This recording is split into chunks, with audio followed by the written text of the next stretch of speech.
नमस्कार, मैं हूं संजय शर्मा। आप देख रहे हैं 4 PM न्यूज नेटवर्क। प्रधानमंत्री मोदी जी ने 2014 में शपथ लेने के बाद कहा, बहनों और भाइयों, ना खाऊंगा और ना खाने दूंगा। कोई भी भ्रष्टाचारी होगा वो जेल जरूर जाएगा। अभी छत्तीसगढ़ में उन्होंने पूछा वहां के मुख्यमंत्री से कि जो आपने महादेव ऐप से 500 करोड़ रुपए से ज्यादा लिया है, उसमें से दिल्ली यानी कांग्रेस की सरकार की मुखिया तक कितना पहुंचा है। भ्रष्टाचार पर हमला करना मोदी जी की रणनीति का हिस्सा रहा है।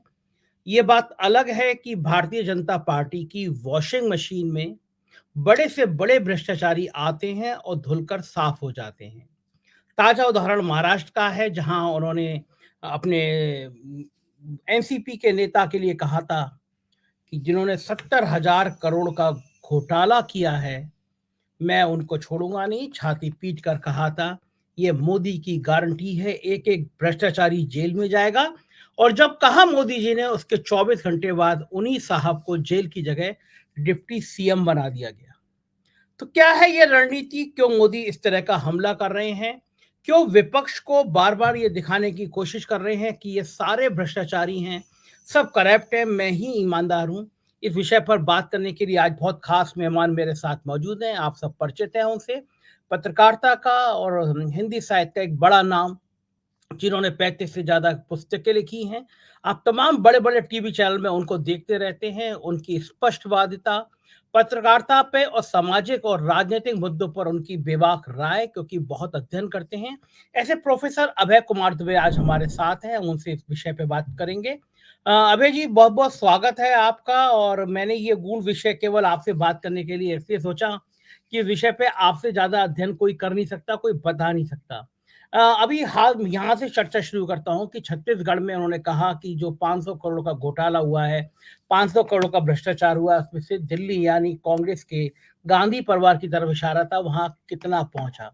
ये कौन सी रणनीति का हिस्सा है कि अपने तो सारे भ्रष्टाचारी पाक साफ हो जाते हैं, लेकिन इस तरह के हमले कर रहे हैं मोदी जी? विपक्ष को क्या घेरने की ये कारगर रणनीति है और ये क्या कामयाब होगी?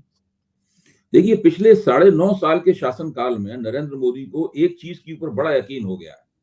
और वो ये है कि मैं जिसको भ्रष्ट कहूंगा और जनता उसी को भ्रष्ट मानेगी।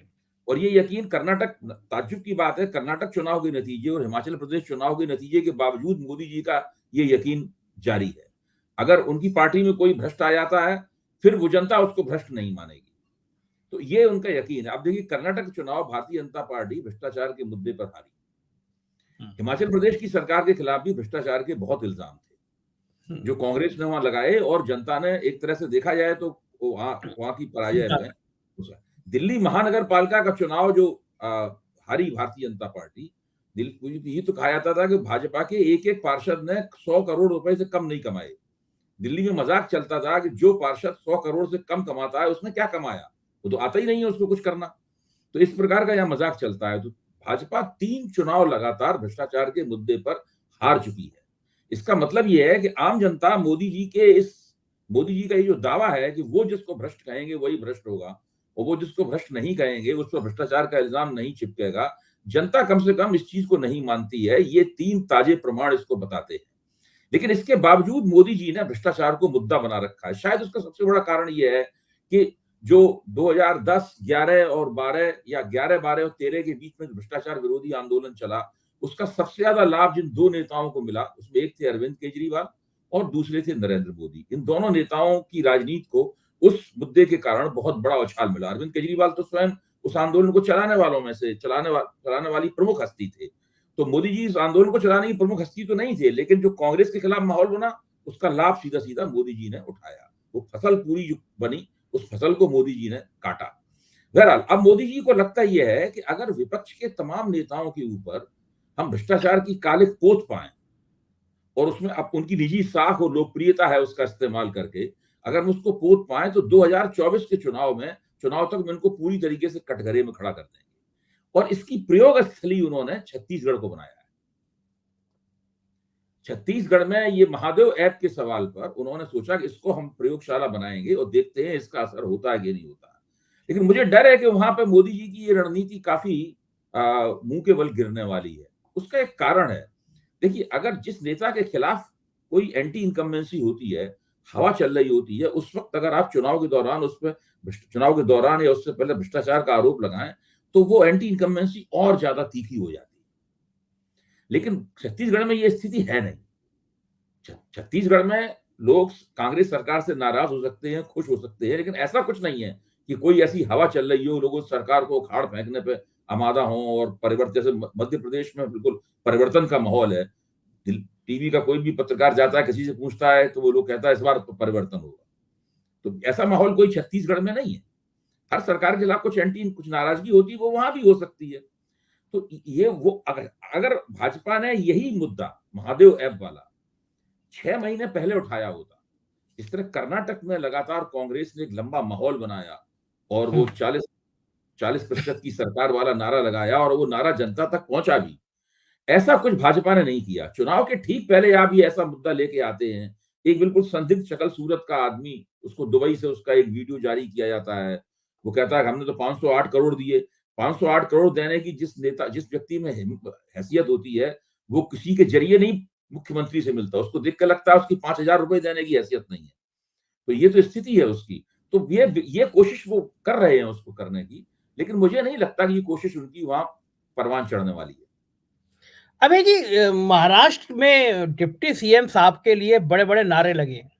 प्रधानमंत्री जी ने मंच पे कहा, चक्की पीसिंग का नारा हमने सुना और 24 घंटे बाद उनको डिप्टी सीएम बना दिया गया।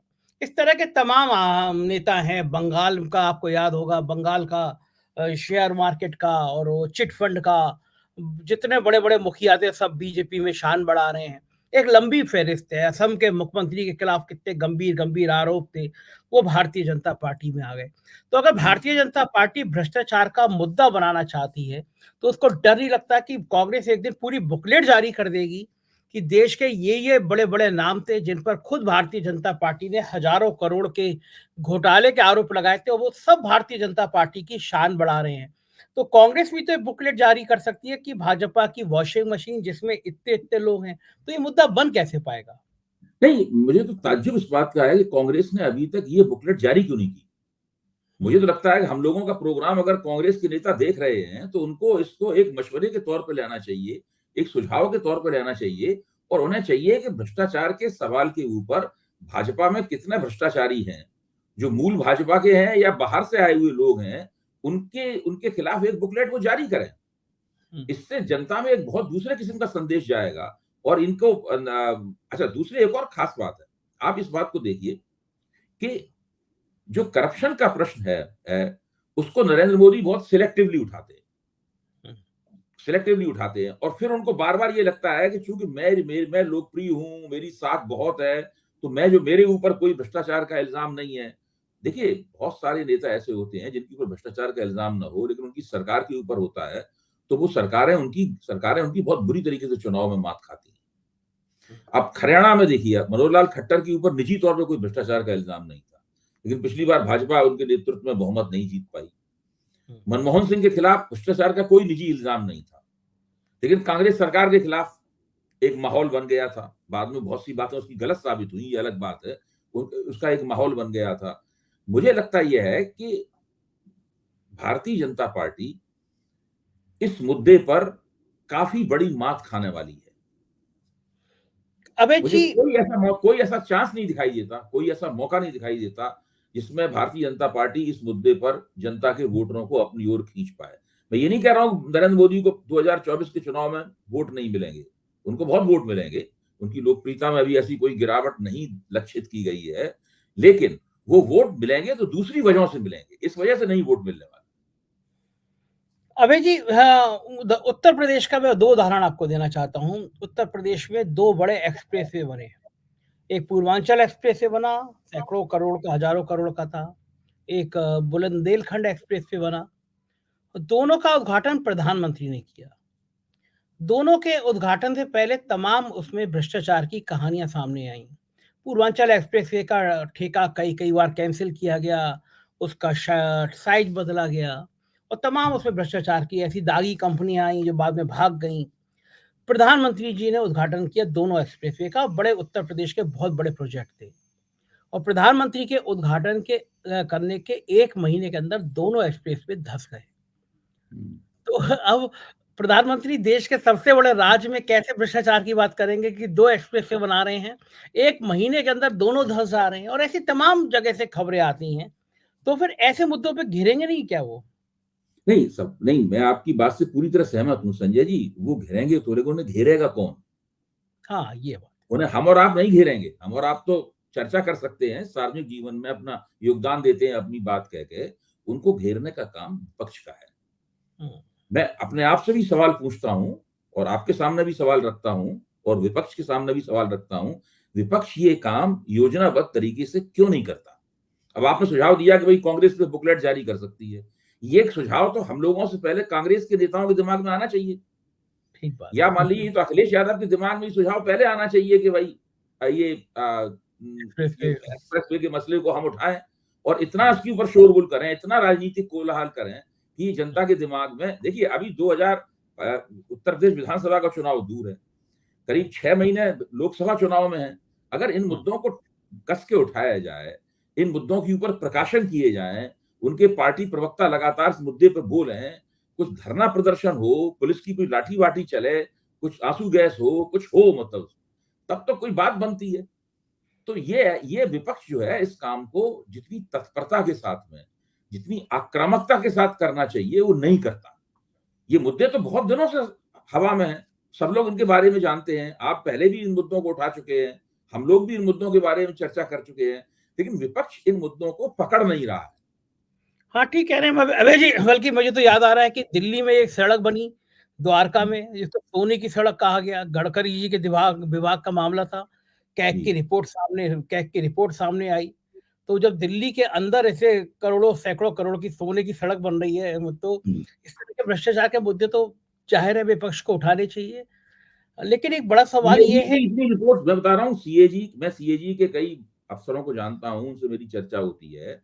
सीएजी के पास इतनी रिपोर्ट्स हैं सरकार के भ्रष्टाचार और सरकार की आर्थिक अनियमितताओं के सवाल पर, जो सिक्काबंद हैं, उसके अंदर तथ्यों की भरमार है। उन चीज़ों को निकाल के सामने लाएँ। भ्रष्टाचार के सवाल पर मोदी सरकार के खिलाफ और भाजपा सरकारों के खिलाफ एक श्वेत पत्र जारी करें। देखिए अदानी और मोदी का संबंध क्या है? वो भी भ्रष्टाचार का मामला है। बिल्कुल ठीक बात। वो भ्रष्टाचार का बहुत बड़ा मामला है। तो आप उस सवाल को उठाते तो हैं, लेकिन जनता समझ नहीं पाती है कि भाई ये चक्कर है, ये संबंध है किस तरह का। ये कोई हाँ, ऐसा आम मामला आदमी नहीं है को जिसमें वो किसी ने किसी को रिश्वत दी हो, हुँ, किसी ने कमीशन दिया हो, ऐसा मामला नहीं है। ये जो हुँ, क्रोनी कैपिटलिज्म का मामला है। जी, आम आदमी को समझ ही नहीं आता कि सेबी क्या है, शेयर क्या है, हाँ। अडानी के पास कहाँ से ये सेबी बहुत से कॉम्प्लेक्स पैसा। जटिल मसला है। इस मसले को सरल भाषा में सस्टेन्ड कैंपेन चलानी पड़ेगी, लगातार कैंपेन चलानी पड़ेगी। आप ध्यान कीजिए जो बोफर्स कैंपेन चलाई गई थी, हुँ, जिसने कांग्रेस को बहुमत पाने से रोक दिया, राजीव हुँ, गांधी की सरकार को, वो तमाम विपक्ष के नेताओं ने, उसमें मीडिया ने भी सहयोग दिया था। बहुत ही हुँ, ज़बरदस्त कैंपेन चलाई थी, बहुत लंबे अरसे तक। उसमें हुँ, स्थिति होती थी कि जॉर्ज फर्नांडिस यूरोप जा रहे हैं, वो वहाँ से वहाँ गए, इसकी भी खबर छपती थी। वहाँ जाके वो हाँ, पता लगा रहे हैं, स्वीडन जा रहे हैं, वगैरह बहुत होता था। और हुँ, यूरोप से ही, स्वीडन से ही वो तमाम नए-नए मुद्दे निकल के आते थे, जिनसे उस कैंपेन को दोबारा पानी मिलता था। हुँ। अभी क्या चाहे राफेल का मामला हो, चाहे अदानी का वाला मसला हो, कोई मसला हो, उसके ऊपर विपक्ष ने अभी कोई योजनाबद्ध मुहिम नहीं चलाई है। और अगर वो चलाएगी तो भाजपा को बहुत सांसत में पड़ेगी, भाजपा को बगले झाँकना पड़ेगा। आपने अजित पवार का सवाल उठाया, जब भी हम हाँ, लोग या हेमंत बिश्व शर्मा का सवाल है या राणे का सवाल है, जब भी हम लोग इन सवालों को उठाते हैं तो भाजपा के नेता और भाजपा के समर्थक बगले झाँकने लगते हैं। फिर हुँ, वो कहने लगते हैं कि ये तो मसला महाराष्ट्र स्पेसिफिक है, हुँ, इसका 2024 के इलेक्शन में असर नहीं होगा। वो वाला मसला असम स्पेसिफिक है, इसका 2024 के चुनाव में असर नहीं होगा। तो हुँ। 2000 ये बात उनकी कुछ-कुछ सही भी है। 2024 के चुनाव को इस मसले से प्रभावित करने के लिए भ्रष्टाचार के मुद्दे का जो केंद्रीय महत्व है, उसको स्थापित करने वाले इश्यूज उठाने पड़ेंगे। हाँ, ये बात तो सही है, ये मुद्दे तो विपक्ष को उठाने ही पड़ेंगे। लेकिन एक बात और है कि प्रधानमंत्री जी को घेरने के लिए, चूँकि सबसे बड़ा चेहरा भारतीय जनता पार्टी का वही है, तो उनको घेरने के लिए विपक्ष के पास इसके अलावा कोई दूसरा हथियार है जिसके मुद्दे पर प्रधानमंत्री को घेरा जा सके? प्रधानमंत्री को एक तो चीन के मुद्दे पे घेरा जा सकता है। हाँ। वो बहुत ही महत्वपूर्ण मुद्दा है। उस मुद्दे पे अभी तक ठीक से राजनीति नहीं हुई है। सिर्फ राहुल गांधी ने कुछ वक्तव्य दिए हैं।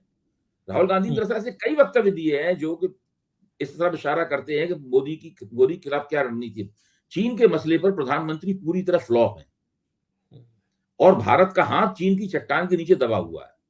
भारत बहुत दिनों से कोशिश, डोकलाम के जमाने से कोशिश कर रहा है, लेकिन वो हाथ उसमें से नहीं निकाल पा रहा है। भारत की जो सशस्त्र सेनाएं हैं उनका चीन ने अपमान किया है। चीन ने जितना इंफ्रास्ट्रक्चर लद्दाख में और दूसरी जगहों पर बना लिया है, केवल उसकी ही खबर ठीक से प्रसारित कर दी जाए कि चीन किस तरीके से सलामी स्लाइसिंग की जो उसकी रणनीति है उसके जरिए भारतीय जमीन दाब रहा है और ये सरकार कुछ भी नहीं कर पा रही है, उसी से बहुत हंगामा मच जाएगा। और जो देशभक्ति की भावना उन्होंने 2019 में भड़काई थी, वो देशभक्ति की भावना इनके खिलाफ चली जाएगी। इसके ऊपर भी सिवा कुछ उछलते हुए आरोप लगाने के अलावा जितनी मजबूती के साथ इस चीज का प्रचार करना चाहिए, अब चीन के मसले पर भी जानकारी देनी पड़ेगी। वो भी जटिल मामला है। ऐसा नहीं है कि चीन की फौजें घुसाई हैं और भारत से उसपर लड़ाई हो रही है। तो और दूसरे एक और बात ध्यान रखने की है कि अभी तक भाजपा को बालाकोट स्ट्राइक जैसा कोई मुद्दा नहीं मिला है, जो पुलवामा के हमले के कारण मिल गया था पिछली बार। भाजपा ऐसे मुद्दे की तलाश में है। जिस दिन उसे वो मुद्दा मिल जाएगा, उस दिन ये भ्रष्टाचार वगैरह वाली चीजों को वो थोड़ा सा बैक बर्नर पर डाल देगी। अभी भी मोदी वगैरह ऐसा कोई मुद्दा तलाश में है जिससे देशभक्ति का तूफान ला सके वो अपने पक्ष में। भाई पिछली बार लोग बार बार पूछते हैं मुझसे कि राहुल गांधी ने जो गारंटी दी थी उस पर लोगों ने यकीन नहीं किया, नरेंद्र मोदी ने गारंटी दी थी उस पर यकीन किया, जबकि राहुल गांधी की गारंटी जो थी वो बहुत बड़ी थी नरेंद्र मोदी के मुकाबले। उस पर यकीन इसलिए नहीं किया कि देशभक्ति का तूफान आ गया था। अगर साधारण परिस्थिति होती तो लोग राहुल गांधी की गारंटी पे दूसरी दृष्टि से सोचते। सही बात है। पुलवामा हो गया तो चीन वाले मामले में तो मैं अभय जी बहुत लद्दाख के बहुत दूरवर्ती इलाके तक खुद गया था देखने के लिए। और उसके बाद में मैं आपको बहुत मजेदार बात बताऊं कि हमने यूट्यूब पे केवल एक वीडियो डाला था कि चीन का कौन सा हिस्सा है जहां तक चीनी सेना आई है। ये कोई सेना के बारे में अगर कोई सवाल करेंगे तो तुरंत ये लोग जोड़ देते हैं ये तो राष्ट्रभक्त नहीं है, ये तो दुश्मन है। हाँ, हमने एक वीडियो बनाया था, हमने उसमें सवाल किए थे कि चीन से हमारा लगातार व्यापार क्यों बढ़ता चला गया है पिछले कुछ सालों में। हम उनको सामान दे कम रहे हैं, उनसे ले ज़्यादा रहे हैं। ये मुद्दा ऐसा था जो साधारण आदमी को समझ में आ सकता था। हमने उस वीडियो में केवल वो हिस्सा दिखाया था कि जहाँ तक चीनी सीमा अतिक्रमण कर रही हैं। आपको अभय जी जानकर और हमारे दर्शकों को जानकर बड़ी हैरानी होगी। अनुराग ठाकुर जी ने, केंद्रीय मंत्री जी ने यूट्यूब को चिट्ठी लिखी। उसमें हमारे चैनल का नाम था और चीन के वीडियो का जिक्र था कि साहब ये देखिए यार, ये राष्ट्र विरोधी चैनल है और इसको तत्काल बंद कर दिया जाए, कर दिया। तो आप जो कह रहे हैं ना चीन का मामला इतना सेंसिटिव है, मेरे एक वीडियो पे केंद्रीय मंत्री चिट्ठी लिख रहा है यूट्यूब को कि साहब हमारा चैनल बंद कर दिया जाए, हम राष्ट्र के विरोध में बात कर रहे हैं। अब ये विपक्ष को, आपकी बात सही है, मुझे वो घटना पता है। विपक्ष को असल में ये दिखाना होगा कि चीन के मसले को उठाना कोई जो हमारी रक्षा सेनाएं हैं उनके खिलाफ बोलना नहीं है। इसको स्पष्ट करना होगा। बीजेपी इन दोनों में घालमेल कर देती है?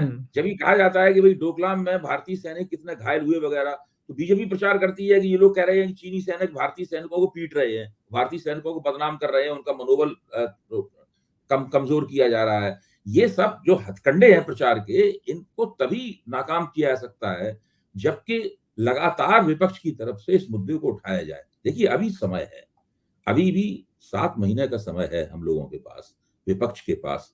जो असंतुलन हो गया है भारतीय राजनीति में एक असंतुलन हो गया है। भारतीय जनता पार्टी का प्रभुत्व जितना बड़ा है, यानी भारतीय जनता पार्टी एक राष्ट्रीय, पूरे देश में उसका प्रभाव नहीं है, दक्षिण भारत के बहुत बड़े इलाके में उसका प्रभाव नहीं है। जो उत्तर पूर्व है, उत्तर पूर्व में कांग्रेस से आए हुए सारे लोग ही भारतीय जनता पार्टी के नेतृत्व में है। भारतीय जनता पार्टी के पास अपनी आरएसएस द्वारा प्रशिक्षित शक्तियां उत्तर पूर्व में भी नहीं है। तो भारतीय जनता पार्टी मुख्य तौर पर उत्तर भारत, पश्चिम भारत और मध्य भारत की पार्टी है। दो बहुत बड़े इलाके, पूर्व और दक्षिण जो है, ध्रुव पूर्व और दक्षिण जो है, वो वहां भाजपा का प्रभाव बहुत कम है। जरा सा भाजपा चूकेगी तो उत्तर पूर्व में भी मणिपुर की घटना के बाद उसका लगने लगा है कि उत्तर पूर्व की राजनीति भी बड़ी विपरीत दृष्टि से प्रभावित होने वाली है। तो ये विपक्ष इन चीजों पर ध्यान नहीं देता है और जिस तरह से योजनाबद्ध तरीके से भाजपा का मुकाबला करना चाहिए, उसमें मुझे बड़ी कमी दिखाई देती है। अभय जी, मुझे याद आ रहा है कि जिन मुद्दों पर केंद्र सरकार को घेरा था भाजपा ने जब वो विपक्ष में हुआ करती थी, 2G स्कैम, कोयला स्कैम, वो सारे दूरसंचार में घोटाले, वो सारे गायब हो गए, कहीं पता चला कि वो थे ही नहीं, घोटाले ही नहीं थे। भाई 10 तो ये साल बात हो गए, इन्होंने किस घोटाले में सजा कर दी? इनसे सवाल ये पूछा जाना चाहिए कि भाई 2014 का चुनाव जिन घोटालों के नाम पे जीता गया था, और आज भी 2G 3G भाजपा के प्रवक्ता 2G 3G वगैरह बोलते हैं, तो इनसे पूछा जाना चाहिए कि 10 साल से आप केंद्र में सत्ता में हैं और आपको आप पूर्ण बहुमत की आपकी सरकार है, कौन से घोटाले पे आपने किस नेता को सजा दी? किसको कटघरे में खड़ा किया गया? कुछ भी तो नहीं हुआ। इसका सीधा मतलब था कि वो सारे आरोप जो थे वो कमोबेश खोखले थे। ये बात विपक्ष ना, आपको आपकी बात सही है, पैकेजिंग नहीं कर पा रहा। मतलब जिस नहीं, तरह बिल्कुल से नहीं कर पा रहा था। मोदी जी जिस तरह से देखिए, बीजेपी मैं पैकेज बार-बार कहता हूँ, मोदी जी के खिलाफ मुद्दों की कमी नहीं है। भाजपा सरकार के खिलाफ मुद्दों की कमी नहीं है। विपक्ष को अभी ये तय करना बाकी है कि कौन से मुद्दे को वो लोगों के सामने पेश करेगा, किस मुद्दे को रेखांकित करेगा, लोगों को दिखाएगा। ये चीज विपक्ष नहीं कर पा रहा है, और विपक्ष ये नहीं करेगा तो मोदी जी अपनी सरकार के खिलाफ एंटी इनकम्बेंसी होने के बावजूद पतली गली से निकल जाएंगे। हाँ, बिल्कुल ठीक कह रहे हैं। मैं तो एक दिन स्टडी कर रहा था, जब चीन का वीडियो के लिए उन्होंने चिट्ठी लिखी, तो मैंने देखा कि सरदार पटेल की प्रतिमा लगी है, बनी है अहमदाबाद में। उसमें भी चीन का बहुत बड़ा योगदान है। मेट्रो के हम्म, ठेके चीन को, तो भारत के बड़े-बड़े ठेके भी चीन को दिए जा हम्म, रहे हैं। व्यापार बंद नहीं है। लेकिन हाँ, ये बात आपकी ठीक है कि ये बात तो विपक्ष की है, हम्म, विपक्ष को करना है। प्रधानमंत्री जी को डर नहीं लगता कि जब उनकी सरकार के मंत्री, स्टेट को छोड़ दीजिए, कि सेंटर के मिनिस्टर, गडकरी और बाकी विभागों में भ्रष्टाचार की खबरें सामने आ रही हैं। एक केंद्रीय मंत्री के बेटे का 500-400 करोड़ की डीलिंग के 2-2 3-3 वीडियो सामने आ चुके हैं। वायरल हो रहे हैं कि एक सेंट्रल मिनिस्टर का बेटा 500 करोड़ रुपए की डील कर रहा है। वीडियो सामने आ गए हैं। तो क्या ये घोटाले डराते नहीं है कि उनकी नाक के नीचे उनके मंत्री इस तरह 500 करोड़ के मंत्री के बेटे रिश्वत ले रहे हैं? तो ये सब चीजें उनको डराती नहीं है? मैं कई बार इस बात को कह चुका हूं, और बार बार मैं एक बात दोहराता हूं तो मुझे लगता है कि मेरे श्रोता कहेंगे कि भाई एक ही बात बार बार बोलता रहता है। देखिए, मोदी जी का ये सौभाग्य है कि वो एक ऐसे जमाने में उनको सत्ता प्राप्त हुई है जब उनके मुकाबले खड़ी हुई पार्टियां उनका विरोध करने में सक्षम नहीं दिखाई देती। मोदी जी को विपक्ष अपनी खूबियों से ज्यादा विपक्ष की कमजोरियों पे ज्यादा विश्वास है। तो इस तरह से मैं मानता हूं कि भाजपा की सत्ता एक तरह की निगेटिव पावर है, एक नकारात्मक सत्ता है, जो अपनी खूबियों की बजाय विपक्ष की कमजोरियों पर ज्यादा भरोसा करती है। उसको हमेशा बच निकलने का मौका विपक्ष दे देता है। अब देखिए, मैं तो मानता हूं 2022 का उत्तर प्रदेश का चुनाव है, अगर उसमें से मायावती की भूमिका आप निकाल दीजिए उसके अंदर से, तो मुझे तो लगता है कि भाजपा चुनाव हार जाती बिल्कुल। है। हमारे आपके जैसे लोग ये देखने में नाकाम रहे कि भाई जाट वोट जा रहा है तो वोट आ कौन सा रहा है। हुँ। जाट वोट तो जाते हुए दिखा और गया भी काफी कुछ, खैर लेकिन जो काफ़ी वोट है। आते हुए दिखा आ रहा था, मतलब वो तो मायावती की वजह से आ रहा था। हाँ, अभी सारा। 2024 में फिर से मायावती पे भरोसा है, हाँ। फिर वही फिर बात है। अब देखिए ना, उत्तर प्रदेश के मसले पर कांग्रेस के एक बड़ा धड़ा अभी भी वकालत कर रहा है कि समझौता अखिलेश यादव की जगह मायावती से कर लिया जाए। हम्म, मध्य प्रदेश में जो कांग्रेस के और अखिलेश के बीच में तकरार हुई, उसका कारण ये भी है कि वो अभी से दबाव बनाने की प्रैक्टिस कर रहे हैं दोनों एक दूसरे के ऊपर। नहीं नहीं, ये ऐसा करेंगे तो ये सब लोग अपने पैरों पे कुल्हाड़ी मारेंगे। इनको तो कोशिश ही करनी चाहिए कि किसी तरह मायावती को भी समझाएं। हम्म। वो समझेंगी नहीं समझेंगी अलग बात है, लेकिन इनको कोशिश ही करनी चाहिए कि मायावती के ऊपर भी दबाव डालाएं, कहें। और उसके लिए कांग्रेस अगर विधानसभा चुनाव में ये 3 दिसंबर को अच्छा प्रदर्शन करती हुई दिखती है, तो मायावती भी शायद अपनी रणनीति के ऊपर दोबारा सोचें। देखिए, मायावती ने इस बार अगर यही रवैया जारी रखा कि मैं किसी से समझौता नहीं करूंगा, तो इसका मतलब होगी कि वो विपक्ष के साथ, वो भाजपा के साथ खड़ी। उससे मायावती की राजनीति के ऊपर बहुत बड़ा कुठाराघात होगा। लगातार उनका ग्राफ नीचे गिर रहा है। धीरे धीरे जो हाथ हिलाती है मंच पे खड़े होकर, तो उस हाथ को हिलते हुए देखने वाले लोग भी नहीं रहेंगे। और जो दलित पब्लिक है, दलित, खासतौर से दलित ब्यूरोक्रेसी है, वो मुझे लगता है इसके बाद एक नए नेता की तलाश शुरू कर देगी। भाई, बसपा के खिलाफ तो दलित ब्यूरोक्रेसी है। बसपा की जड़ में तो, उसके बैकग्राउंड पर शुरू में तो दलित ब्यूरोक्रेसी है। इसको काशीराम कहा करते थे बामसेफ के जरिए। तो जिस दिन उसको विश्वास हो गया कि अब मायावती उसकी नेता नहीं रही, अन्य विभिन्न कारणों से, उसके बाद वो नए को चंद्रशेखर रावण को आजमाएंगे, किसी और को आजमाएंगे, वो मायावती के पूरे पॉलिटिकल कैरियर के ऊपर एक स्थायी सवालिया निशान लग जाए। बिल्कुल ठीक कह रहे हैं अभय जी, और बहुत बहुत शुक्रिया, आपने इतना समय दिया हमें देश की राजनीति को समझाने के लिए, और आपसे बात करके हमें बहुत सारे नए नए बिंदुओं को भी पता चल जाता है। धन्यवाद आपका, शुक्रिया। तो ये थे अभय दुबे जी, और आप सुन रहे थे देश के राजनीतिक हालात। बहुत विस्तार के साथ वो समझा रहे थे कि भ्रष्टाचार का मुद्दा कितना प्रभावी है, और कौन नेता, कौन सत्ता का नेता, कौन विपक्ष का नेता इसके घेरे में आ सकता है। मुझे यकीन है कि ऐसे विद्वान पत्रकार की बात आपको पसंद आई होगी। अपनी राय से अवगत कराइएगा, चैनल को सब्सक्राइब करिएगा, ज्वाइन करिएगा। हमारे राज्यों के चैनल हैं 4PM यूपी, बिहार, गुजरात, महाराष्ट्र, राजस्थान, मध्य प्रदेश। इन्हें भी सब्सक्राइब करिएगा। अपना प्यार बनाए रखिएगा। शुक्रिया, थैंक यू।